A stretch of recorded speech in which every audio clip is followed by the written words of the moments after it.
promise that I will pause the recording when we get to the more interactive part. Again, a special thank you to the SRE network, that stands for Safety, Respect, and Equity, for being invested in conversations that address gender-based violence. They are an amazing communal resource. Please take some time to check them out at srenetwork.org.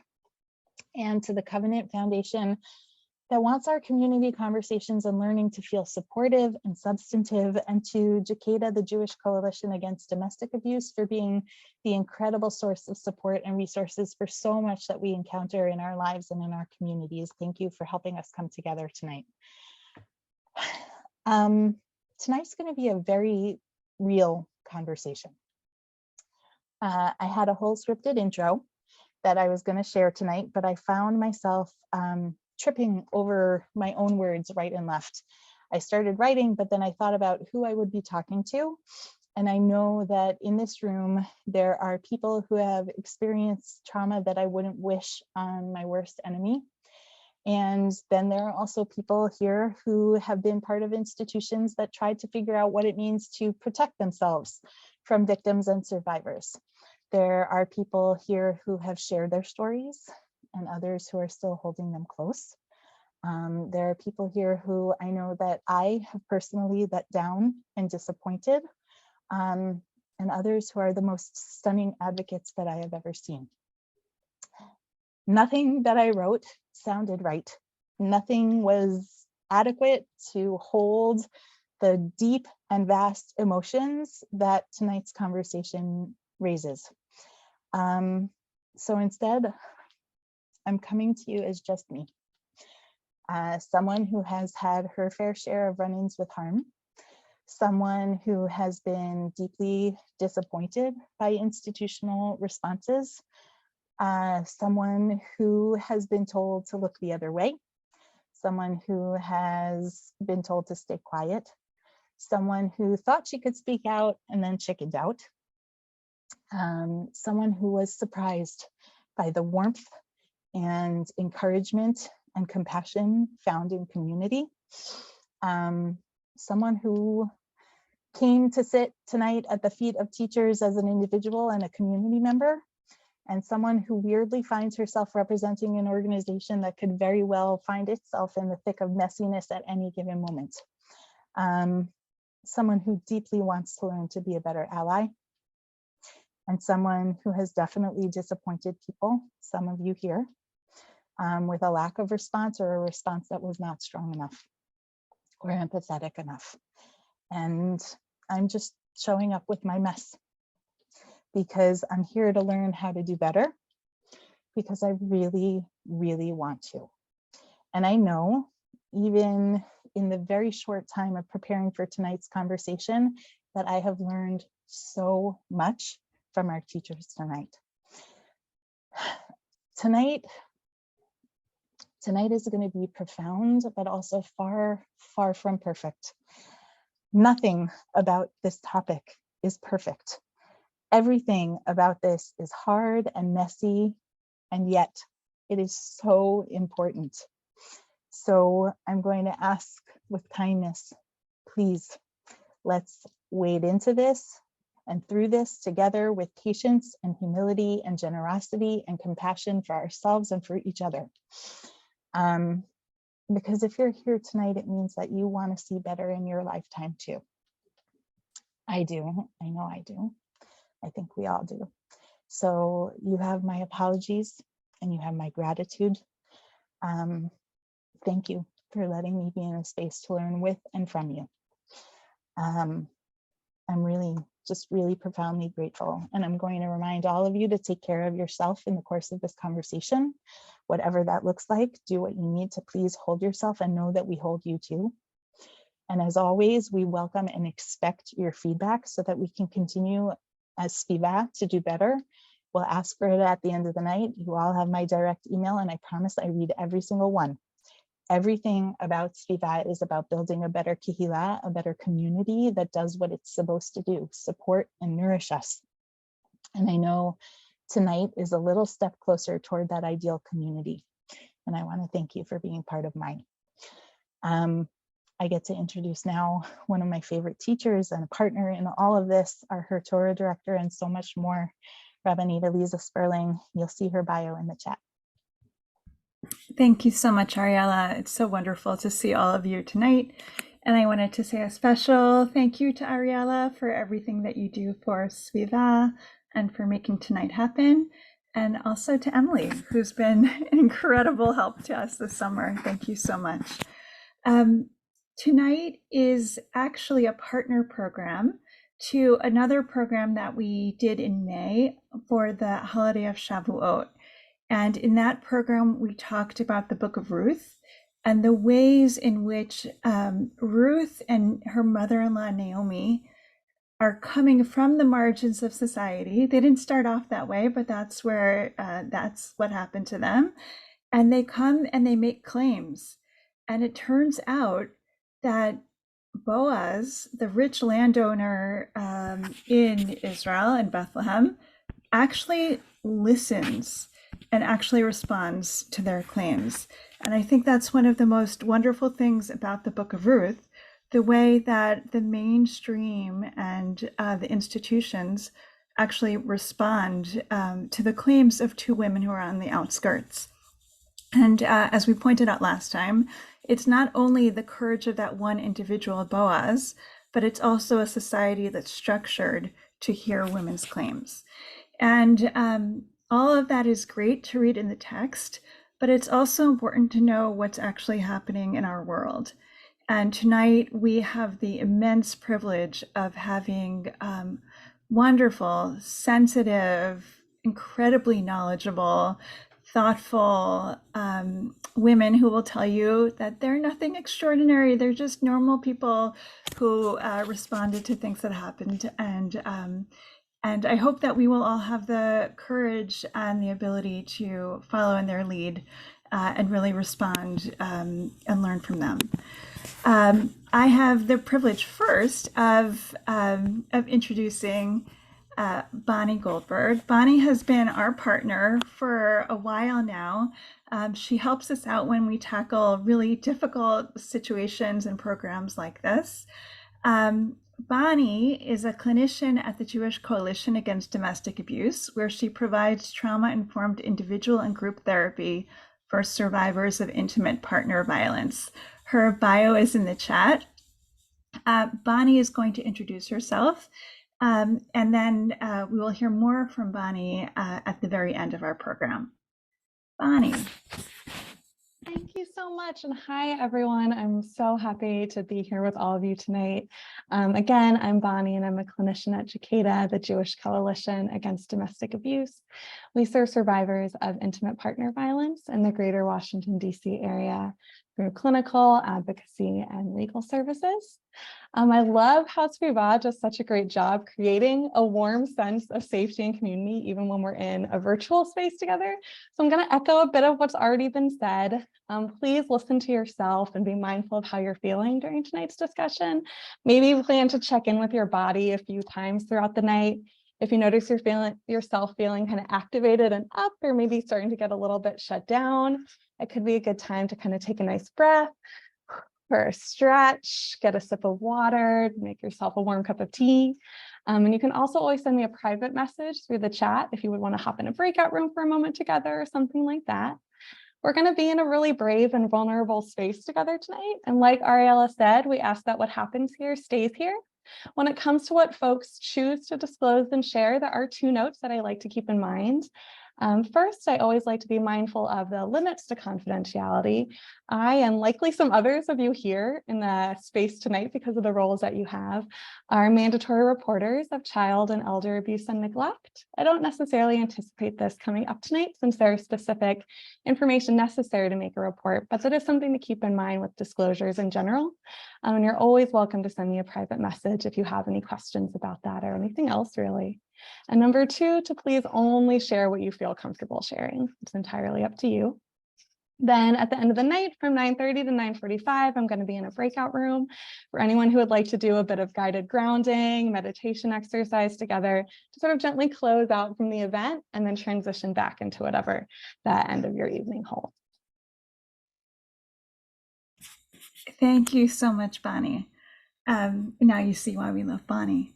Another person who we love is Dr. Guila Benchimol. Guila is the Senior Advisor on Research and Learning with SRE Network and was one of the key advisors who guided its launch in early 2018. As a researcher and public educator in sexual violence, she has crafted standards and policies for Jewish workplaces, institutions, and communal spaces, and has been invited to address Jewish professionals and clergy across Canada and the US, as well as other faith communities. Guila has also been an amazing partner for us. Not only is she an expert on all of these issues, but she also can read a Jewish text and parse it like nobody's business.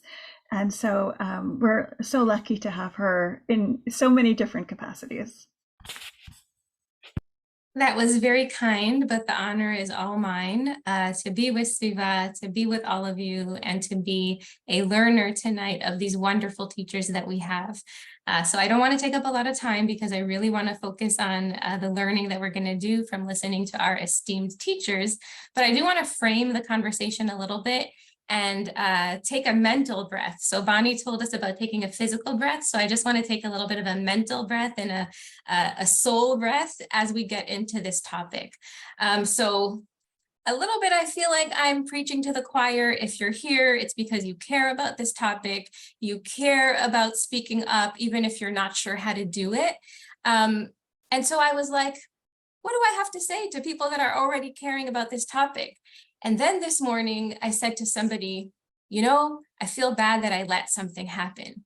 And I saw the train leaving the station, and I was trying to figure out, is it my job to stop that train? Is it somebody else's job to stop the train? The train's not going so fast that it's going to hurt anyone. Whose job is it to stop the train?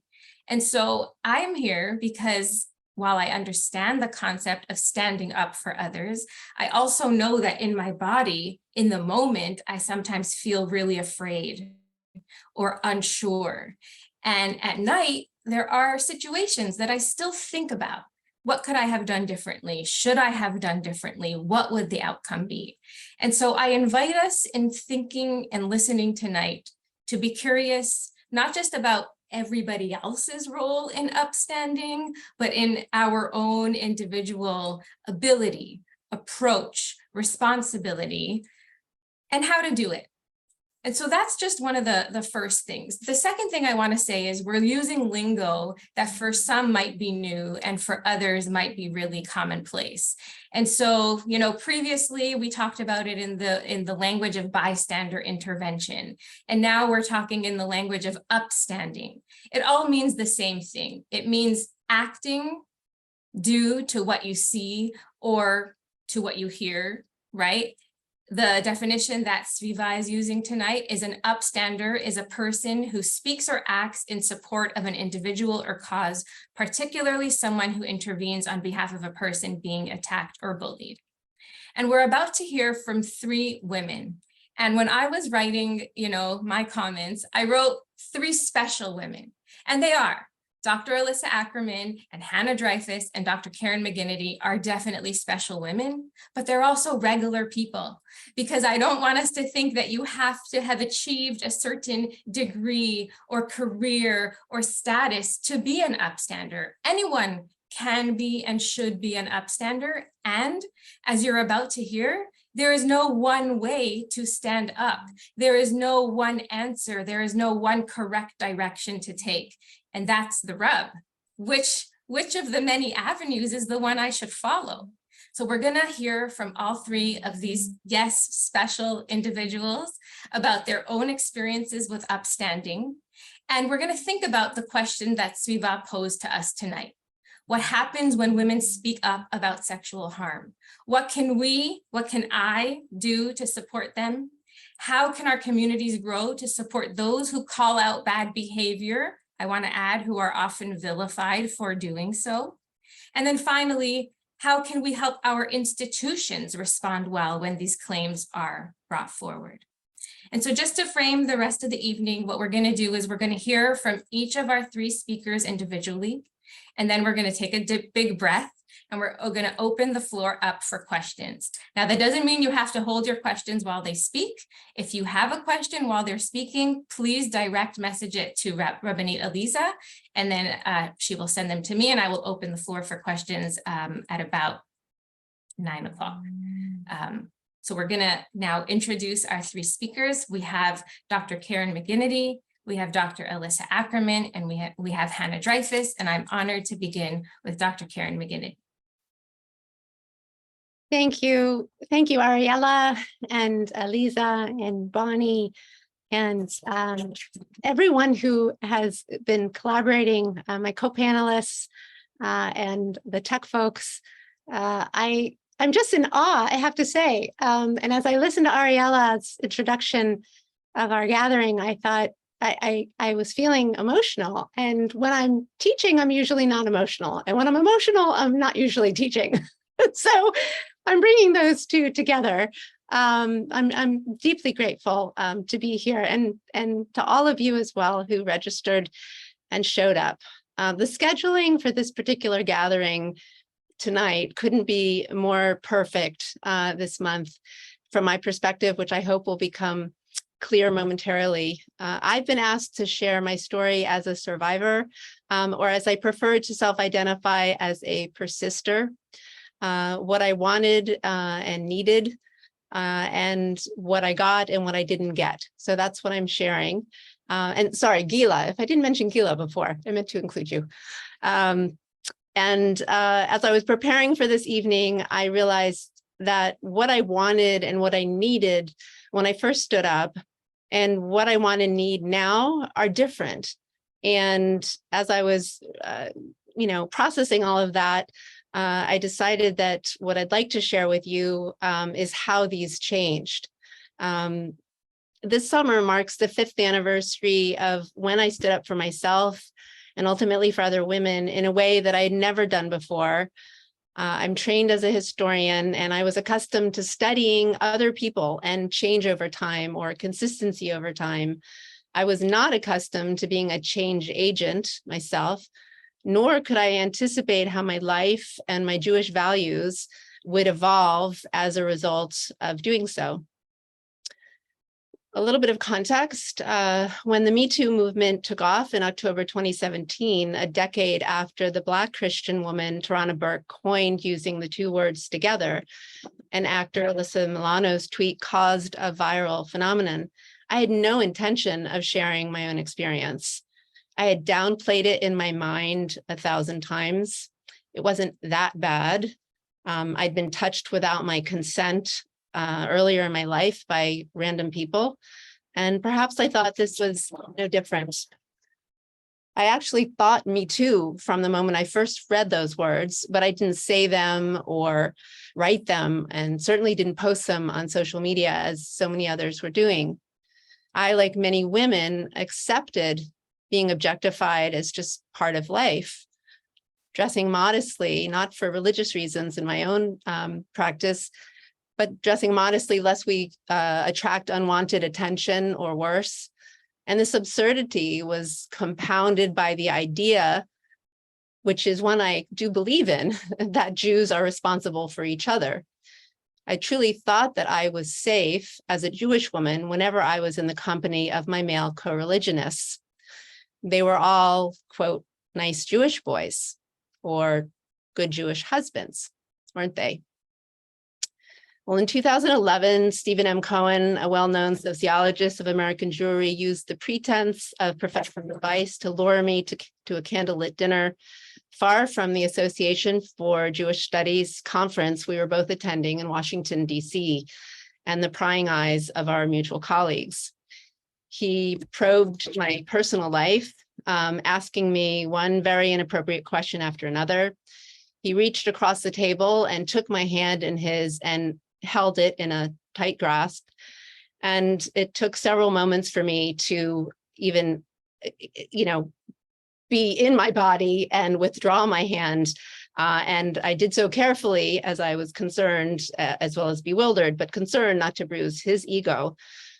And after I rebuffed his suggestion of walking me to my hotel room and firmly said goodnight, he suddenly pressed his larger than my body against mine and kissed me in a manner that was really only suitable for lovers. And I was repulsed, and I ran back to my room and I locked the door quickly behind me. And my mind was racing, trying to understand what my brain could not process.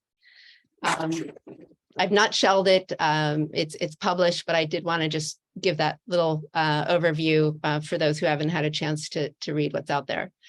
I knew what he had done was not kosher. I knew that he had mistreated me, but I was a product at that time of patriarchal brainwashing. And he texted me the next day as if he had not violated any personal or professional boundaries, which he very much had. Multiple factors contributed to my silence during that time. Cohen was older, he was married, he was tenured, and he was significantly more powerful. The interconnectivity of Jewish academia and the Jewish community, combined with his particular status, meant that saying Gamani, me too, would draw attention to something very wrong in the Jewish community in general and in Jewish studies in particular. And if I spoke out, I thought I would bring shame to the community that I loved, that I do love, and that I work in.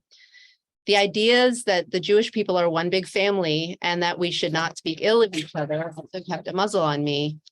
I was not conscious yet of the religious and communal factors that were contributing to my apprehension. The mere thought of speaking out paralyzed me with fear and questions such as, what would people think? What would he do? Would I be judged? And would my relatively well-reviewed scholarship be tossed aside? My reputation reduced to a mere, 19th century scribbling woman. I worked really hard and I studied feminist scholarship, and I understood that gender is about the power dynamics between sexes. And yet, despite all of my training, I was motionless. I read more and more Me Too stories, as many of us did, and then a sense of urgency began to well up inside me. How could I protect other women from experiencing what I did? That is what I wanted. And what I needed was to speak truth to power. But then there was Lashon Hara, idle gossip. And I knew that was something to be avoided. But I also knew that calling out bad behavior, or at least I believed that calling out bad behavior was not gossip. And in fact, I felt that it was a moral imperative. Not speaking out began to feel like complicity in a kind of patriarchal cover-up. In December of 2017, now 6 years after the incident with Cohen, I read an article in the Jerusalem Post, and it was titled, "When Will U.S. Jews Confront Sexual Harassment and Other Abuses of Power?" It felt like the title of that article was speaking directly to me, because I thought, I'm a U.S. Jew. And when will I confront that? What's my role here? As Guila was questioning about the train. And I thought, how do I end my silence and disallow someone who had acted so unethically, so un-Jewishly, from continuing to lead Jewish studies and the Jewish community, as Cohen was? It took several more months and many more baby steps before my words became public, as I clung to my anonymity, and the question, what if I'm the only one, kept rattling around in my head. It took time for me to fully realize that I had been socialized to accept men's bad behavior, however degrading or inappropriate, because that's what I thought good Jewish girls or women did. And I was, after all, a good Jewish girl, a good Jewish woman. And finally, I came to understand that even if I was the only one, which was doubtful given the serial behavior of most sexual predators, it was still wrong. After all, if a thief breaks into somebody's house, they've still committed a crime. Or to give a more extreme example, murderers kill however many people, but they don't kill everyone, right? So it didn't have to be everyone. But A part of my dignity had been stolen when the sword of misogyny was used to silence my intellect. And I had to really do some deprogramming to redefine for myself what being a good Jewish woman meant. And that meant someone who does blow the whistle when someone does something wrong to her and may do to others. At least that was the redefinition for myself. And what I learned when I finally spoke truth to power filled me with amazement and so much hope for all who have suffered and who are still suffering, for Jewish studies and for the Jewish community writ large. Because within hours after my story went live, I was inundated with communications from people I knew and many more I didn't. And there was a deluge of kindness and support that was, quite frankly, overwhelming. So I got that as well. And what surprised me most was not just the abundance of support, but of actual gratitude. Women and men from every sector of the global Jewish community thanked me for being something that I did not feel, did not think I was, still don't particularly, which was brave. And I think in part it was because the attention was frustrating to me, because I was wondering, didn't people know that the problem was way bigger than me and way bigger than Cohen, that there was a system in place that protected abusers and kept the abused silent? And shouldn't we be talking about what to do next? So my op-ed was published June 21st, 2018, and it was shared online hundreds of times. And Hannah Dreyfus, our next speaker, contacted me soon thereafter. And this investigative journalist extraordinaire earned my trust. At the time I was in Israel on a work study program, and we spoke by phone. And I remember her words, and I'm paraphrasing here, Hannah, but it was something along the lines of, the story will come out, and this is your opportunity to play a role in how the story is told. And I thought, okay, I can manage that. I can play a small role in that. And interestingly, when the editor had agreed to publish what I wrote, he initially declined to investigating, which I had requested because I hadn't named Cohen, and it needed to be investigated. And I certainly credit Hannah for convincing him that the story warranted her time and energy. Hannah earning my trust in turn enabled me to help other women trust her to tell our collective stories, which were published less than a month later, July 19th, 2018. Hence the timing, the scheduling of this program seems particularly just right on this month. And Hannah's story was shared thousands of times. Eric Goldstein, the CEO of the United Jewish Appeal Federation, the Jewish Philanthropic Organization in New York, and the world's largest social philanthropy, issued an unequivocal public statement just 8 days later, acknowledging that the UJA Federation contracted Cohen on multiple projects over time. Goldstein stated, "We will do so no longer."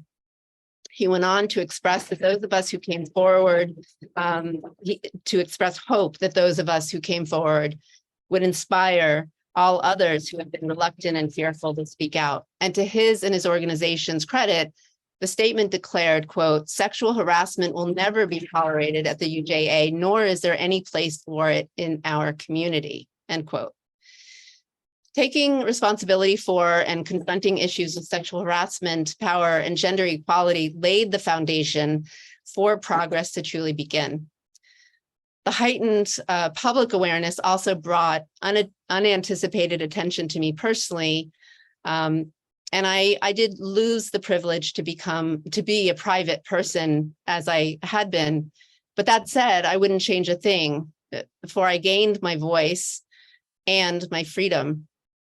And while the communal support was reassuring to me, I also wanted to see real and lasting change. Judaism teaches that deeds are more important than words. This I needed to see to believe. I also think we Jews need to adjust the lessons from our fathers above that include speak little but do much, to be, say something and do more.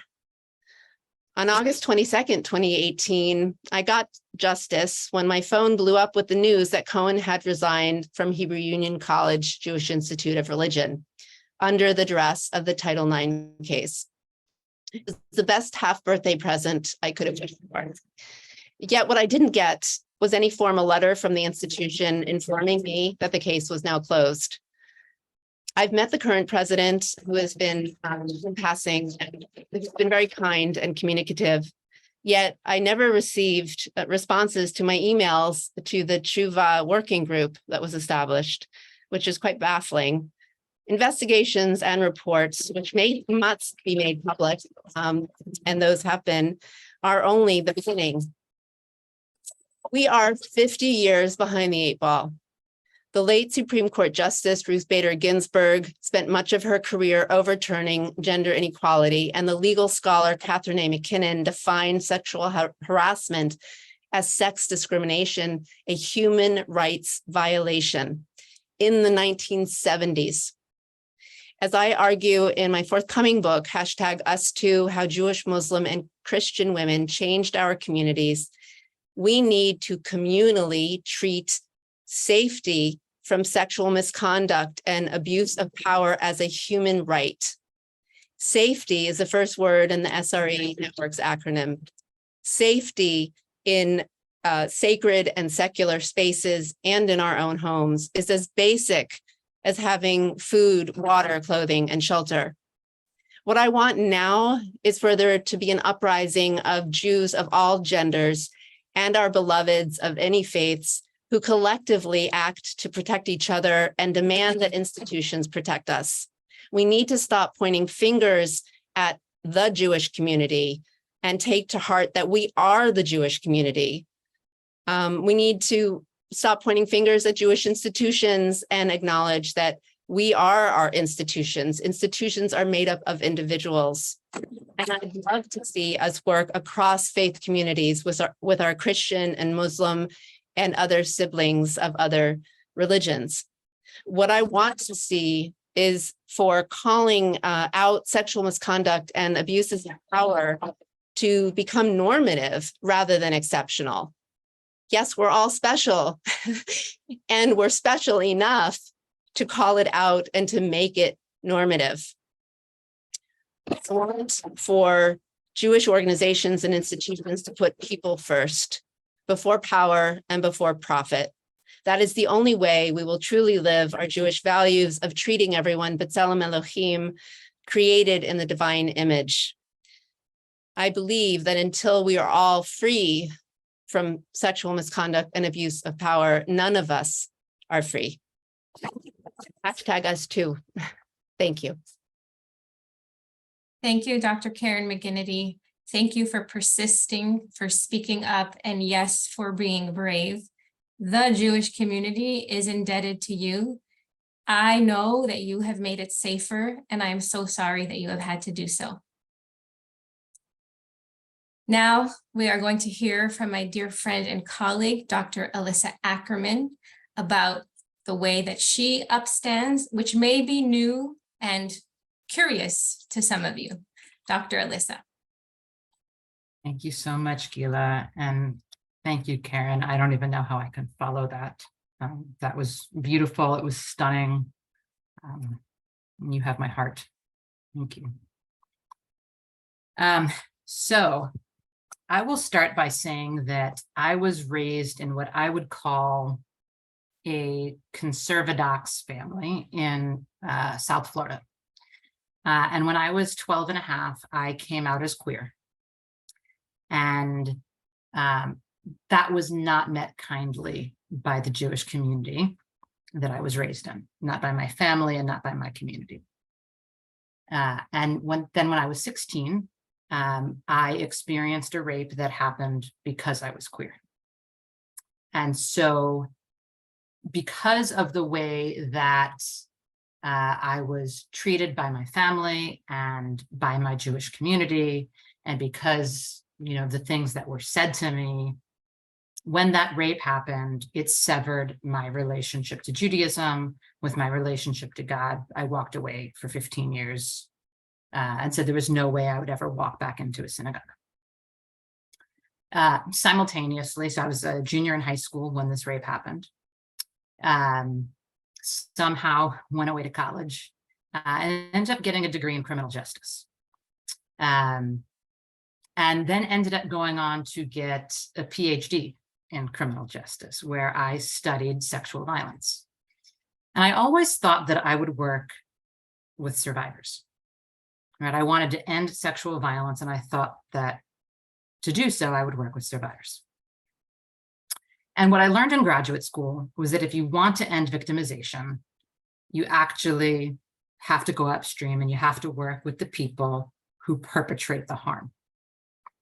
And so I spent the first half of my career trying to understand why people perpetrate sexual violence. So I stuffed my trauma. I compartmentalized it completely. I didn't talk about it. I didn't go to therapy. I just stuffed it. And then I found myself in prisons, in civil commitment centers. I even lived for a while in Northern Ontario in a home for priests who had sexually abused children, like interviewing them and studying them. Like I really wanted to understand why these people did what they did. And I studied post-conviction policies that we use here in the United States, like the registry, residence restrictions policies, to understand whether or not this did anything to end sexual violence.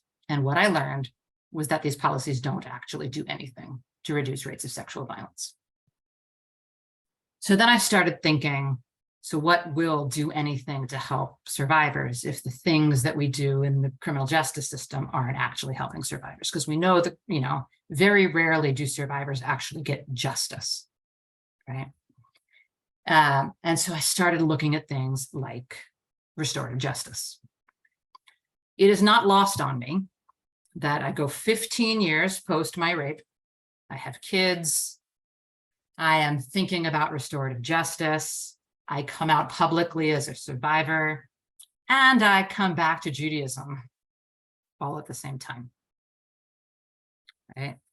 So I'm living in Tacoma, Washington at the time, and I walk into a Reform synagogue in Tacoma, and I find my home, right? Like I walk in and just immediately just feel this warmth and this, like I can be Jewish again.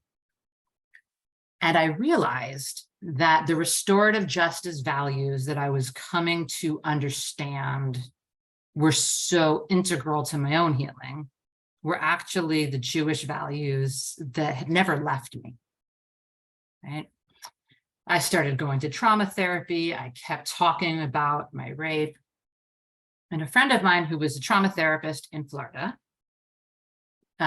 knew I was going to be visiting home, and she asked me if I would come talk to the men in her treatment program.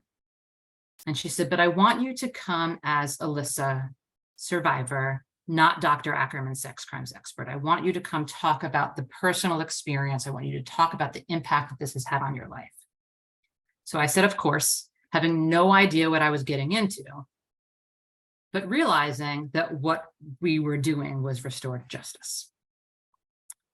And it was the most life-changing, most profound experience of my life to do this as a survivor.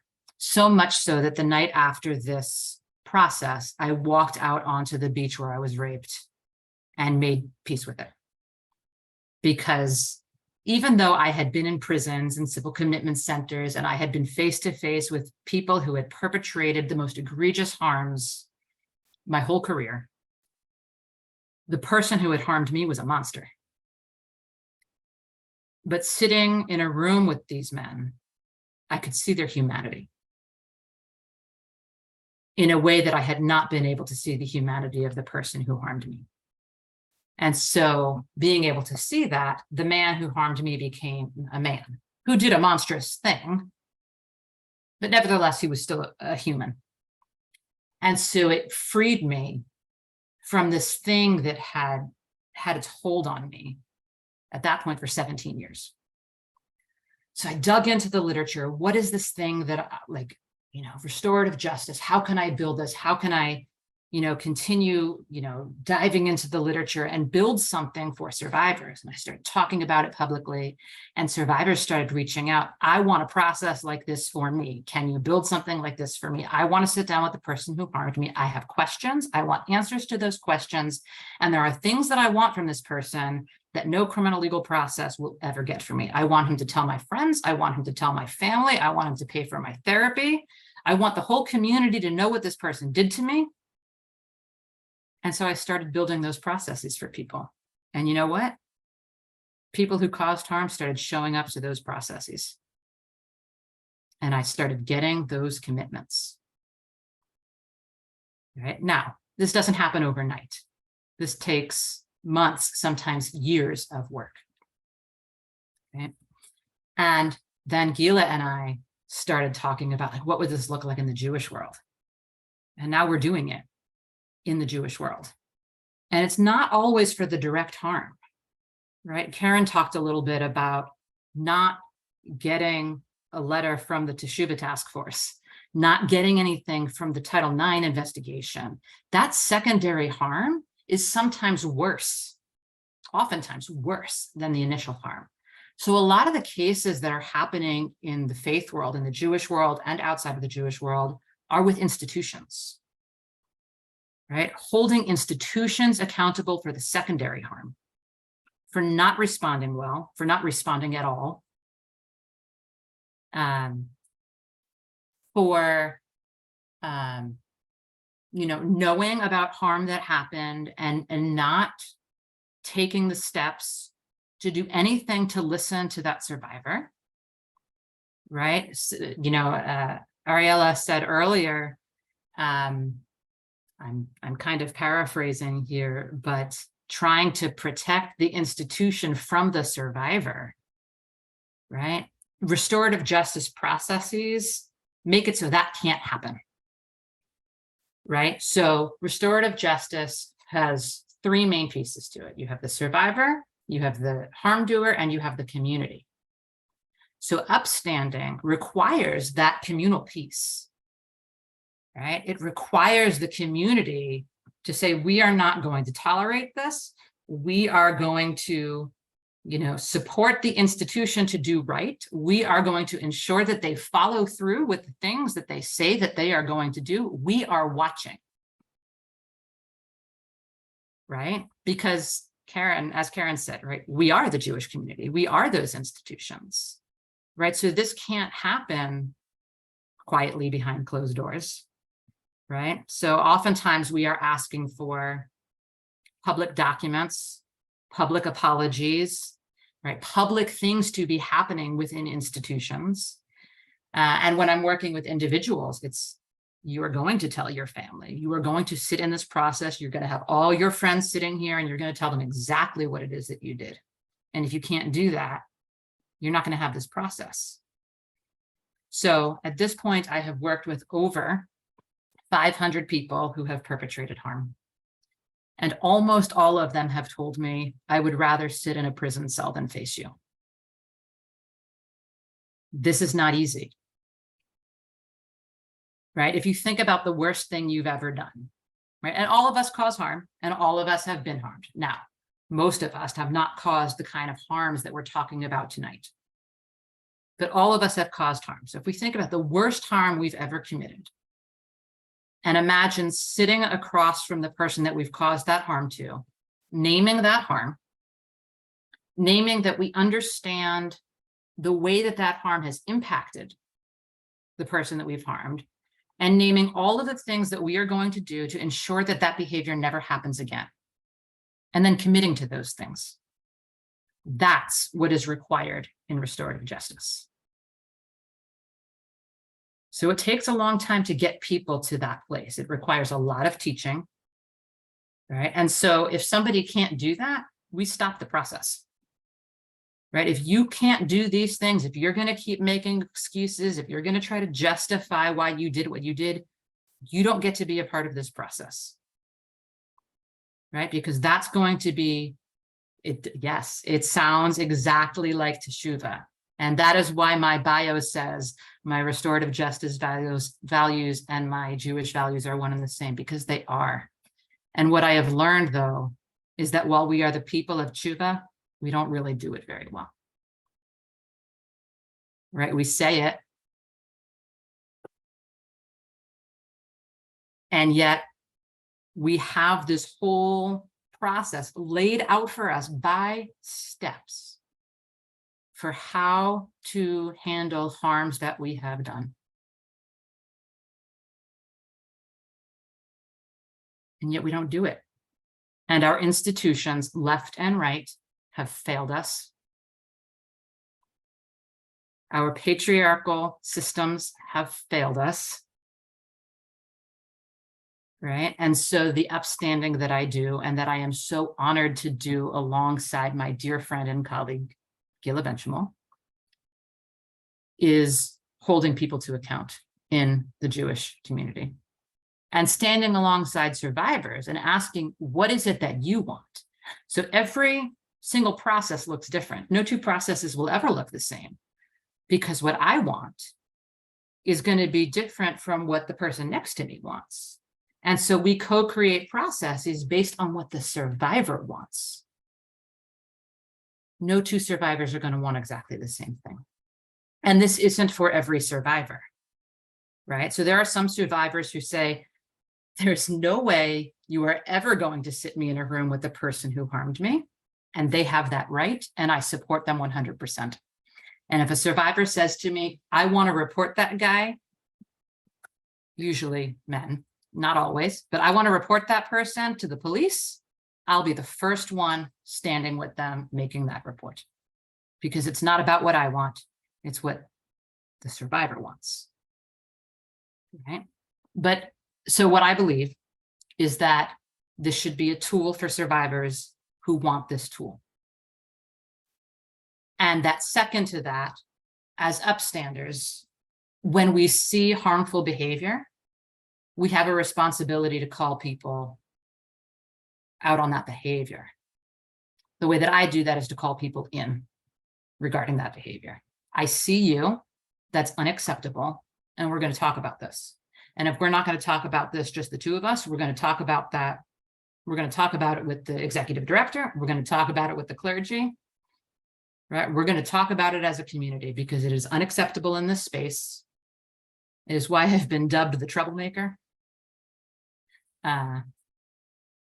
Well-behaved women rarely make history. So, but it is imperative for all of us to stand up. And the way that I have chosen to do it is to call people into these really, really difficult conversations. It's a skill that has taken a long time to hone. But as I said, I can't imagine doing this on my own. And it is just an absolute honor and privilege to do it alongside Dr. Guila Benchimol. So thank you, my friend. Thank you, my teacher. Before we turn to Hannah, which I'm so excited to hear, I want to note that Dr. Keren, you spoke about Tselem Elokim, which is that we're all created in the image of God. It's often used to talk about the dignity of human beings. And Dr. Alissa, you talk about something that I think might be hard for some of us to hear, which is the humanity of those who caused harm.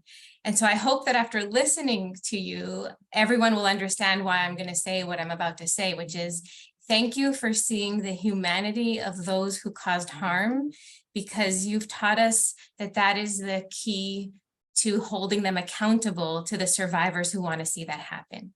So thank you for that. We are now going to hear from Hannah Dreyfus, a master storyteller and story healer in our community. Hannah. Thank you. I appreciate that. And I think I have in common with probably most of the people on this call that I have also been labeled a troublemaker. So power to all of us troublemakers. Just a little, I know they posted my introduction in the chat. My name's Hannah. I am a journalist. I've been reporting on survivors of trauma and abuse for almost 10 years now. It's hard to believe. I started off working in the Jewish community, where I spearheaded a lot of the Me Too reporting that exists in our community, and hopefully has been carried on after I no longer am working in the Jewish community. Now I work for ProPublica. We are a nonprofit newsroom committed to public interest journalism with a focus on impact. So I'm really, really passionate about the work that I do. I wanted to talk a little bit about, I'm a little bit of a different perspective because I'm the person people call when all else has failed. You know, I don't really get calls from people who are satisfied with how institutions are handling the situation. Generally, calling me is a last resort when things have not only failed, but failed many times. And so I wanted to talk a little bit about what I say to people when they approach me with their trauma. Some things that not only myself as a journalist can say, but anyone can say when somebody comes forward and shares something really difficult with you.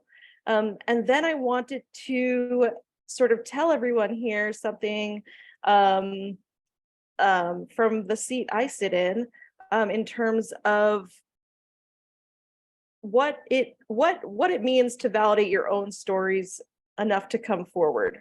So I'm going to try and be quick because I want to leave a lot of time for questions and, you know, and interaction, because so many of you have shown up. So one of the things I have to do is earn people's trust. People come to me with varying degrees of willingness to talk. Generally, erring towards not wanting to talk, because it is a very difficult calculus to put yourself in the position that Keren has put herself in for the last 5 years, which is to be a spokesperson for a certain type of communal harm. And the question is, you know, why? Why should I speak up? Why do I make myself the focus of this situation? And I think the only way that I've sort of convinced, well, I've honed my skills at convincing people to go on the record. So if you don't want to talk, don't get in touch with me. I may convince you otherwise. But I think one of the ways that that's been most effective is, you know,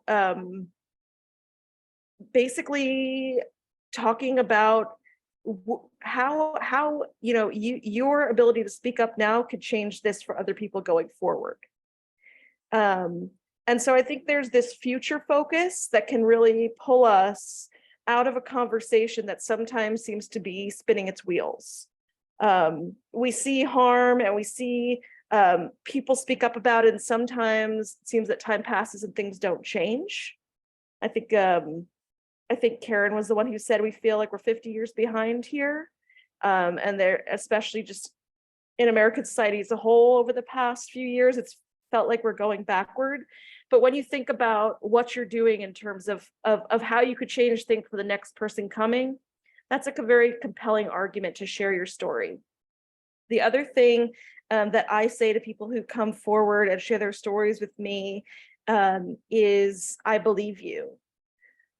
And that is incredibly powerful, because a lot of the times the people who come forward to me have been gaslit so thoroughly by institutions, by others, that at that point it's almost a shock that someone does believe them.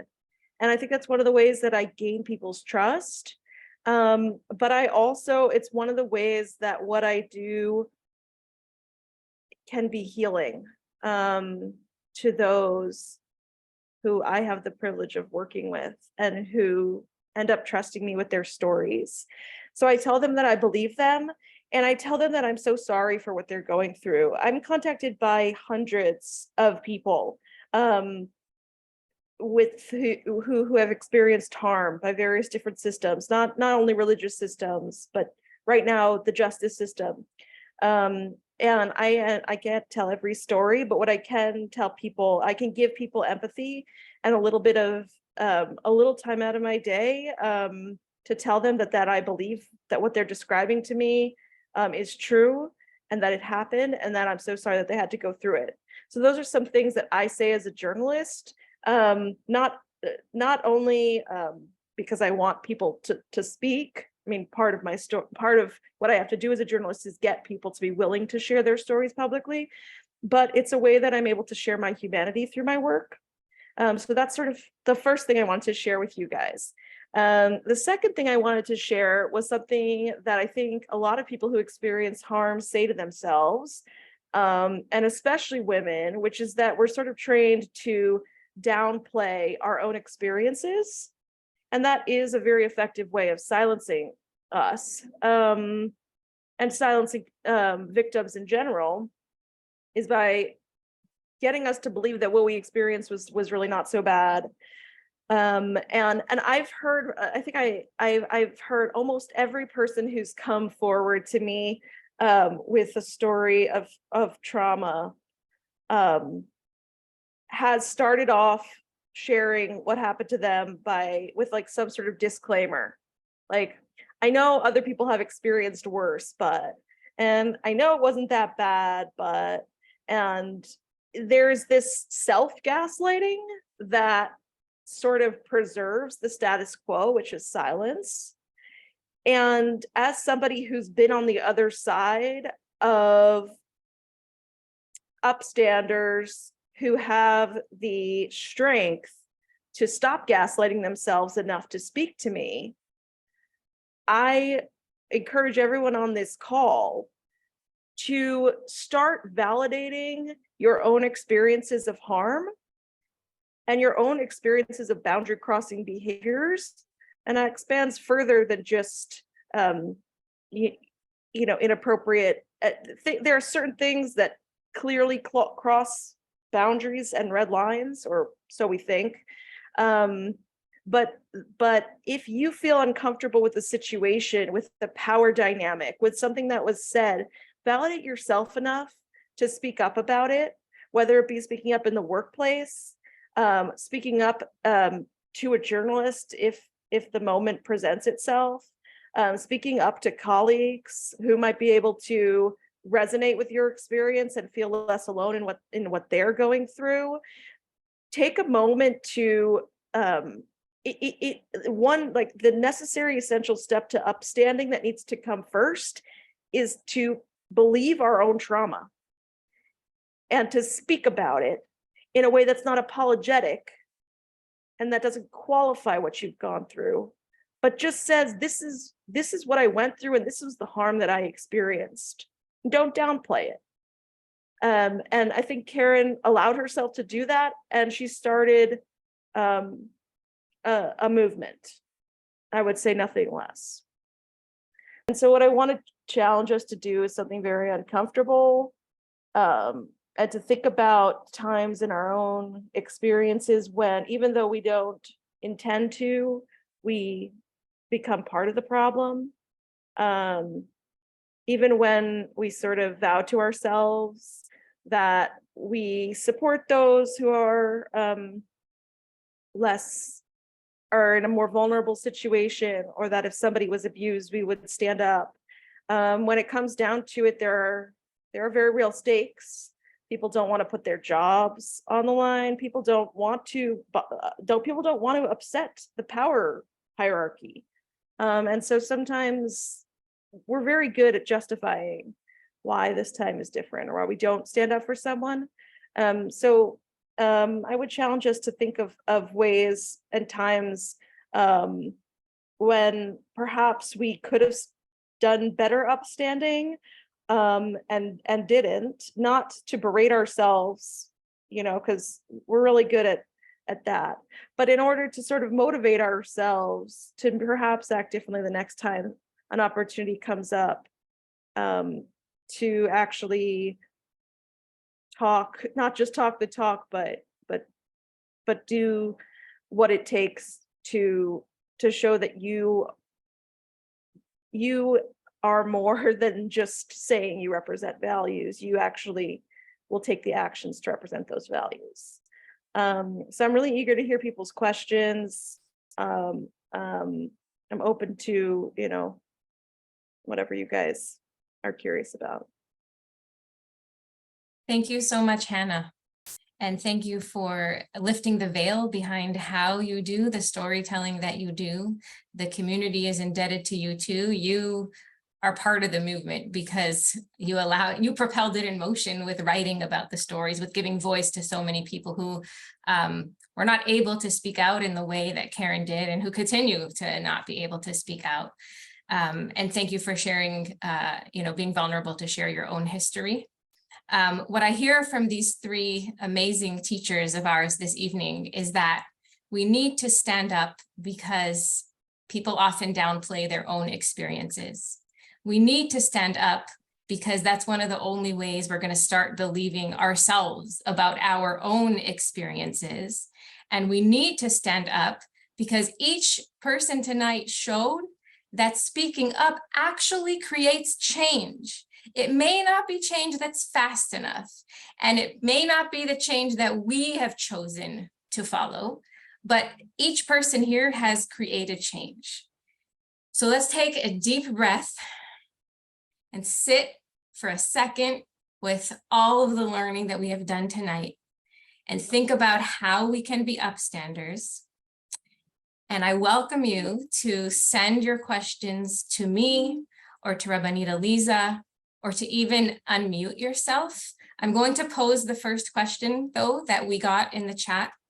It is a comment and a question. So I'm going to pose this to our three esteemed speakers. And I want us to think about the fact that SVIVAH is a space for women. And what does that mean about all of the others who are not here to learn? And what is our responsibility to make sure they're learning what we're learning?